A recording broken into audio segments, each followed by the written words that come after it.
हामी चाहिँ आज अब यो मेरुदण्डको समस्या अथवा नसा मेरुदण्डमा नसा च्यापिने समस्या जुन चाहिँ हामी कमन भाषामा चाहिँ सायटिका पनि भन्छौँ। समस्या ढाडमा भए पनि दुखाइ चाहिँ खुट्टातिर आउने, हिँड्न नसक्ने, झमझम गर्ने त्यसको बारेमा चाहिँ हामी अहिले म जानकारी गराउने छु। त्योभन्दा पहिला म यहाँ फेरि एउटा इक्जाम्पल दिन्छु। यो मोडेलमा यो चाहिँ हाम्रो सेतो चाहिँ हड्डी भयो, दुईटा हड्डीको बिचमा यहाँ कुरकुरे हड्डी डिस्क भयो। यो पछाडितिर यो पहेँलो चाहिँ नसा हो। यो नसा चाहिँ विभिन्न कारणहरूले गर्दाखेरि च्यापिन सक्छ। यङ एजमा युवा अवस्थामा कमन कारण भनेको चाहिँ डिस्क प्रोल्याप्स हो। जस्तो यो डिस्क बाहिर निस्क्यो, यसरी नसाले च्याप्यो। यो नसाले त हाम्रो यहाँबाट निस्केर खुट्टातिर गएर खुट्टामा सप्लाई गर्छ। खुट्टामा यसको काम के हो भने खुट्टाले चलाउने काम गर्छ, छोएको चाल पाउने गराउँछ। अब तलतिरको नसाले चाहिँ दिशा पिसाब कन्ट्रोल गर्ने त्यस्तो काम गराउँछ। अब यो डिस्क प्रोल्याप्स भयो, कमन कारण भनेको डिस्क प्रोल्याप्स हो। जस्तो डिस्क प्रोल्याप्स हुने मेन कारणहरू भनेको चाहिँ कस्तो हो भने यो पोस्चर, बडीको पोस्चर हामीले चाहिँ धेरै निहुरेर काम गर्ने, निहुरेर गरुङ्गो चिज उचाल्ने, लामो समयसम्म बस्ने अथवा त्यो कारणहरूले गर्दाखेरि चाहिँ डिस्क फुटेर बाहिर निस्केर। यसमा चाहिँ डिस्क भनेको चाहिँ यस्तो तत्त्व हो जस्तो बेलुनमा पानी भरेको जस्तो गिलो चिज। हाम्रो चाहिँ मेरो हड्डी चाहिँ कडा हुन्छ, अब यो डिस्क चाहिँ अलिक गिलो हुन्छ। जस्तो हाम्रो जिउ यसरी खुम्चायौँ भने यसरी यो चाहिँ खुम्चिन्छ। अब यस्तो क्रममा चाहिँ त्यो डिस्क फुटेर बाहिर निस्केर नसा च्याप्यो भने अनि त्यसले चाहिँ खुट्टातिर दुखाउँछ। यसलाई चाहिँ हामी सायटिका भन्छौँ। अब अरू कारणहरू पनि छन् यसको। अब जस्तो रिस्क फ्याक्टरहरू, चुरोट खाने मान्छेहरूले बढी हुन्छ, जेनेटिक प्रिडिस्पोजिसन पनि छ भन्छन्, इन्भाइरोमेन्टल पनि छ भन्छन् होइन। तर मेन चाहिँ हाम्रो उसमा कन्ट्रोलमा हुने भनेको चाहिँ पोस्चर नै हो, जिउको पोस्चरहरू। यो चाहिँ कमन कारण नसा च्यापिने। अरू कारणहरूले गर्दाखेरि पनि नसा च्यापिन सक्छ। जस्तो ट्युमरले गर्दा च्यापिन सक्छ, फ्र्याक्चर भएर च्यापिन सक्छ। तर यो डिस्क प्रोल्याप्स चाहिँ यङ एजमा सायटिकाको कमन कारण हो। नसा च्यापियो भने के हुन्छ, लक्षण कस्तो देखिन्छ?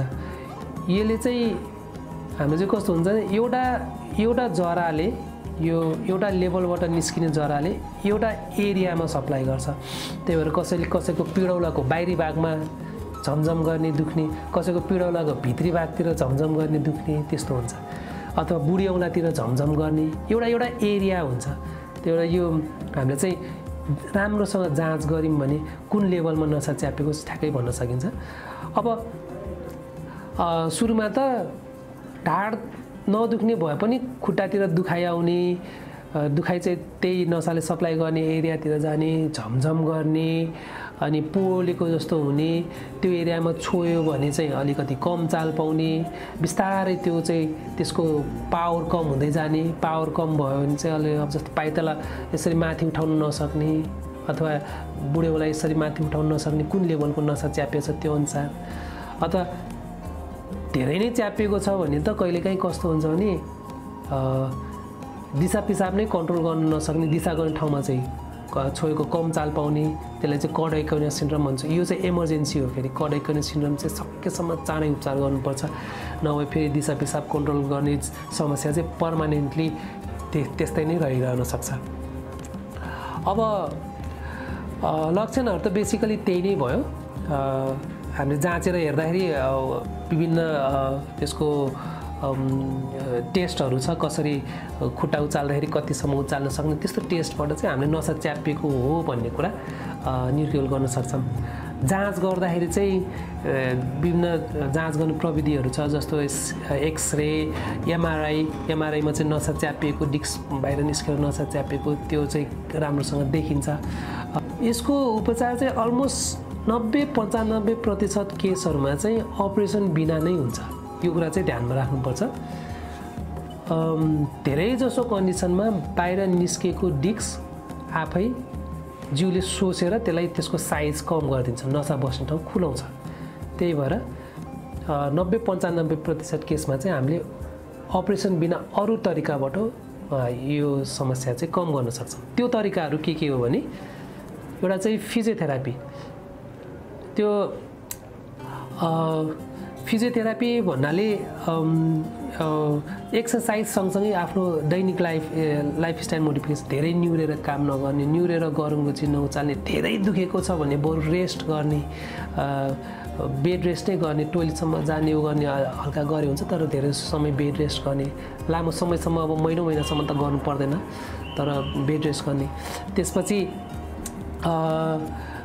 के अरे एक्सर्साइजहरू, यो मसल स्ट्रेन्थनिङ एक्सर्साइजहरू गर्ने, यो मालिस गर्ने, मलम लगाएर यसो मालिस गर्ने, हट वाटर ब्यागले त्यो मनतातो पानीले सेक्ने, त्यो गऱ्यो भने चाहिँ मसल रिल्याक्स हुन्छ।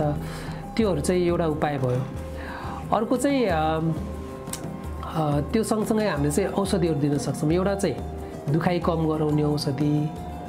दुखाइ कम गराउने औषधि भन्नाले पेन किलर मात्रै भनेर त्यो चाहिँ होइन कि, अब त्यो एन्टी इन्फ्लामेटरी भन्छौँ हामीले होइन। त्यो दुखाइ किन हुन्छ भने त्यहाँ चाहिँ विभिन्न किसिमको केमिकलहरू निकालेको हुन्छ जिउले चाहिँ, इन्फ्लामेटरी मेडिएटर्स भन्छौँ हो। त्यो इन्फ्लामेटरी मेडिएटर्सहरूलाई न्युट्रलाइज गर्नको लागि एन्टी इन्फ्लामेटरी मेडिसिन्सहरू त्योहरू चाहिँ दिइन्छ, जसले चाहिँ भित्रको त्यो नसाको सुजनहरू कम गर्छ अथवा त्यहाँको त्यो इन्फ्लामेटरी मेडिएटर्सहरू जुन केमिकलहरू निस्किन्छ त्यसलाई चाहिँ न्युट्रलाइज गर्ने काम गर्छ।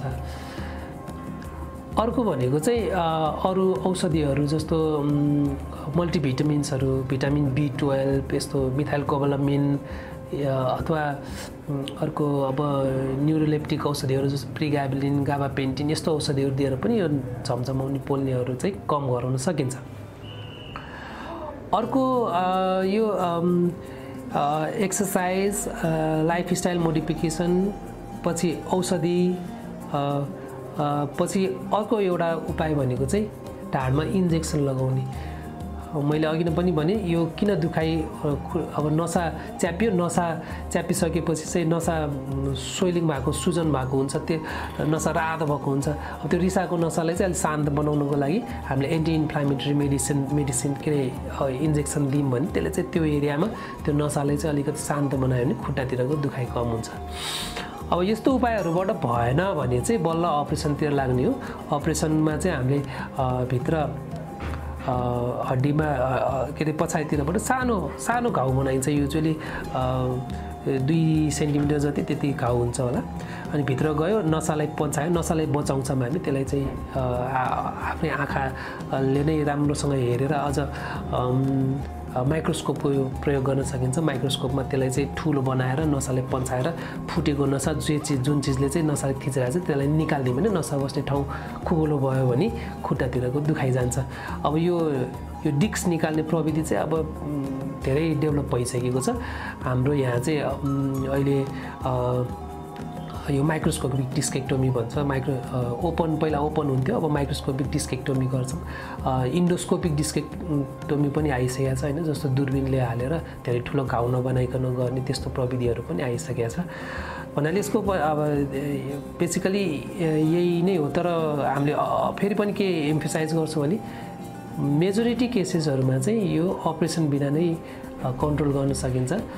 अपरेसन गर्ने इन्डिकेसन भनेको चाहिँ एउटा कडाइकोना सिन्ड्रोम हो, जुन चाहिँ दिशा पिसाब कन्ट्रोल गर्न गाह्रो हुने अथवा दिशा गर्ने ठाउँतिर लाटो भएर आयो भने, अथवा सहनै नसक्ने दुखाइ छ, एउटा पर्टिकुलर एउटा एरियामा गएको छ, खुट्टातिर दुखाइ आएको छ, सहनै नसक्ने दुखाइ छ, जिउ बाङ्गो भइसक्यो दुखाइ भएको कारणले गर्दा यसरी हिँड्ने बेलामा पनि यसरी जिउ टेढो गरेर हिँड्नु परिरहेको छ। हो त्यस्तो बेलामा अपरेसन गर्नु पर्यो। औषधि खाँदा पनि कम भएन, त्यस्तो भयो भने चाहिँ अपरेसन गर्नु पर्यो। अथवा महिनासम्म औषधि खाइसक्यो, 3 महिना 6 महिना औषधि खाइसक्यो, इन्जेक्सन लगाइसक्यो, दुखाइ चाहिँ जस्ताको तस्तै छ भने चाहिँ त्यो बेलामा अपरेसन गर्नुपर्ने हुन्छ। होइन भने चाहिँ धेरै जसो केसमा चाहिँ हामीले कसरत, औषधि, इन्जेक्सन यहीबाट नै यो साइटिका अथवा भनौँ नसा च्यापिएको के अरे समस्यालाई चाहिँ गर्न सक्छौँ। तर हामीले चाहिँ आइडेन्टिफाई चाहिँ के गर्नुपर्छ भने यो नसा च्यापिएको चाहिँ डिस्क बाहिर निस्केरै नसा च्यापिएको हो कि अरू कारणहरूले गर्दाखेरि नसा च्यापिएको हो, त्यो चाहिँ छुट्याउनु पर्छ। अब अरू कारणहरूले गर्दाखेरि च्यापिएको भने त्यसको त आफ्नै त्यो समस्या अनुसार छुट्टै उपचार विधिहरू छ।